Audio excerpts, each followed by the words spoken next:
So, a lot of my coaching has to do with working with teachers, administrators, and schools on building pedagogical capacity, both with and without technology. But as of late, a lot of that work has been really transitioning, helping schools transition to blended learning environments. And I think it's really important to make the distinction.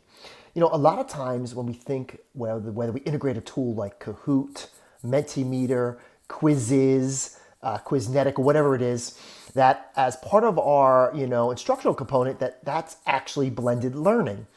And look at it this way: instruction is what the teacher does. Learning is what the kids do. How do we transfer that power and time more to the learner?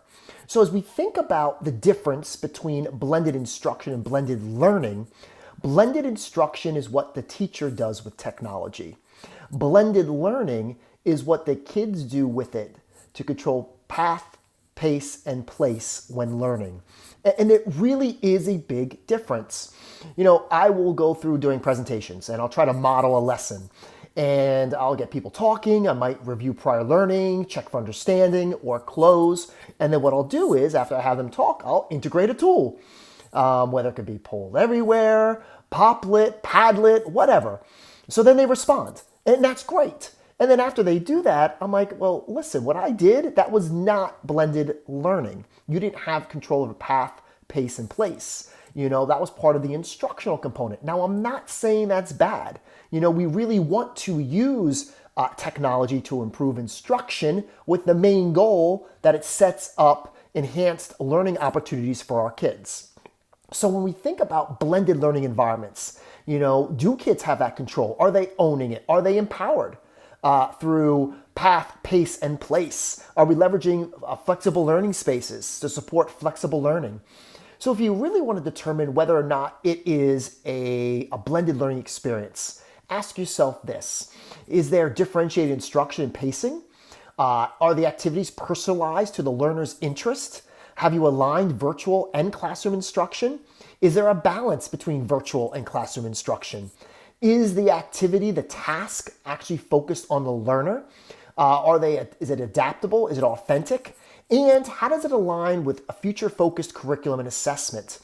Some of the best cases of blended learning that I see in schools deal with choice boards, playlists, and station rotation model. Middle school to high school, looking at the flipped classroom. But in either case, we have to be cognizant of what is it that our kids are actually doing.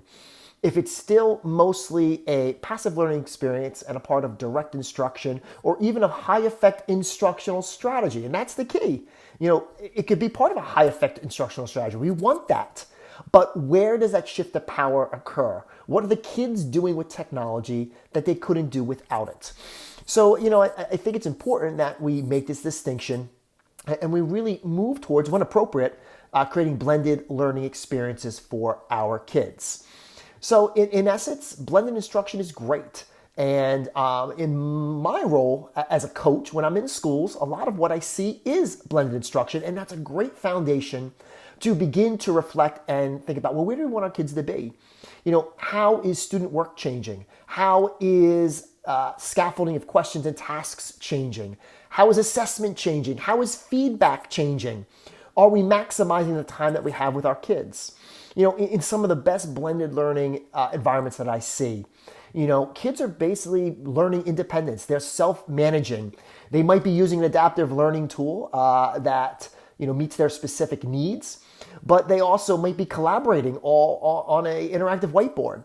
But the key aspect of blended learning is how it frees up that time for the teacher, where that teacher can then work with, whether it's one student or just a handful of students, really focusing on closing those gaps, helping them develop those competencies, and helping really prepare them for success. So as you think about your work, again, this is not a negative if it is blended instruction, but just ask yourself, if it is, what steps will you take or should you take to move towards blended learning? Love to hear your thoughts and ideas on Twitter. Thanks for listening, everybody.